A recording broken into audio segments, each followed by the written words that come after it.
আহলে বাইতের মর্যাদা সম্পর্কে সমষ্টিগতভাবে নবী সাল্লাল্লাহু আলাইহি ওয়াসাল্লাম হাদিস শরীফের মধ্যে ইরশাদ করেছেন, মুসলিম শরীফের হাদিসের মধ্যে, উযাক্কিরুকুমুল্লাহ ফি আহলি বাইতি, উযাক্কিরুকুমুল্লাহ ফি আহলি বাইতি, উযাক্কিরুকুমুল্লাহ ফি আহলি বাইতি।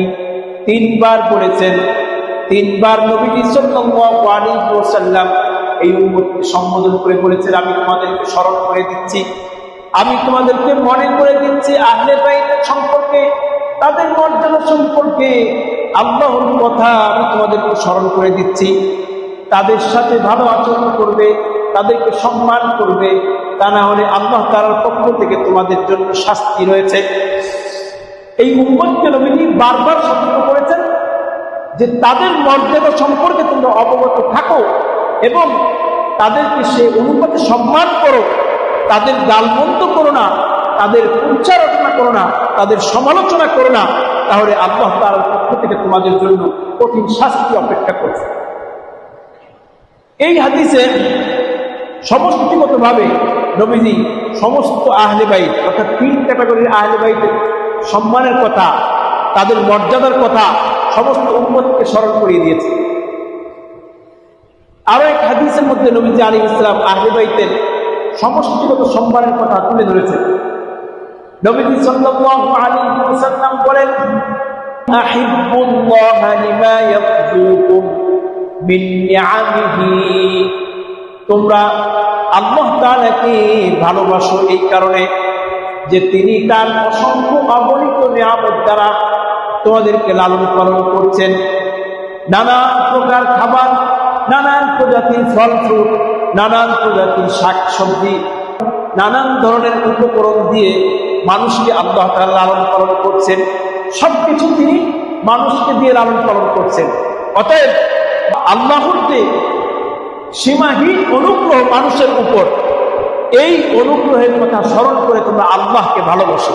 নবীজি সাল্লাল্লাহু আলাইহি ওয়াসাল্লাম বলছেন যে তোমাদের কর্তব্য আল্লাহকে ভালোবাসা, কারণ তিনি তোমাদের সবকিছু দিয়ে পালেন, লালন পালন করেন, সবকিছুর ব্যবস্থা করে দেন। এই কারণে তোমরা আল্লাহকে ভালোবাসো, আর আল্লাহর ভালোবাসার কারণে তোমরা আমাকে ভালোবাসো। ওয়া আহিব্বুনি বিহুব্বিল্লাহ, যেহেতু আল্লাহ আমাকে নবী রূপে পাঠিয়েছেন, আমাকে আল্লাহ তাআলা সৃষ্টির সেরা এবং সকল নবীদের সর্দার, শেষ নবী, উভয় জগতের সর্দার করে পাঠিয়েছেন। অতএব সেই আল্লাহকে ভালোবাসার কারণে তোমরা আমাকেও ভালোবাসো। ওয়া আহিব্বু আহলা বাইতি বিহুব্বি, আর আমার ভালোবাসার কারণে তোমরা আহলে বাইতকে ভালোবাসো। আল্লাহর ভালোবাসার কারণে আমাকে ভালোবাসো, আর আমার ভালোবাসার কারণে আহলে বাইতকে ভালোবাসো। এই হাদিস থেকেও আহলে বাইতকে ভালোবাসার নির্দেশ বা দিক নির্দেশনা আমরা হাদিস থেকে পাই। এর থেকেও আমরা বুঝতে পারি যে আহলে বাইতের মর্যাদা, সম্মান আল্লাহ রাসূলের কাছে কত বেশি। আহলে বাইতের ভালোবাসা ঈমানের অংশ। তাদেরকে অন্তরে সম্মানের অবস্থানে না রেখে আমি আপনি খাঁটি ঈমানদার হতে পারবো না, আমার আপনার ঈমান পরিপূর্ণ হবে না। এজন্য তাদেরকে ভালোবাসা, শ্রদ্ধা করা, সম্মান করা এটা ঈমানের অংশ। সমষ্টিগত মর্যাদা বর্ণনার পর আল্লাহ রাসূল সাল্লাল্লাহু আলাইহি ওয়াসাল্লাম আলী রাদিয়াল্লাহু আনহুর পরিবার, আলী রাদিয়াল্লাহু আনহু, ফাতেমা রাদিয়াল্লাহু আনহা, হাসান হুসাইন রাদিয়াল্লাহু আনহুমা, এই 4 জনের ব্যাপারে আলাদা সম্মানের কথা উল্লেখ করেছেন।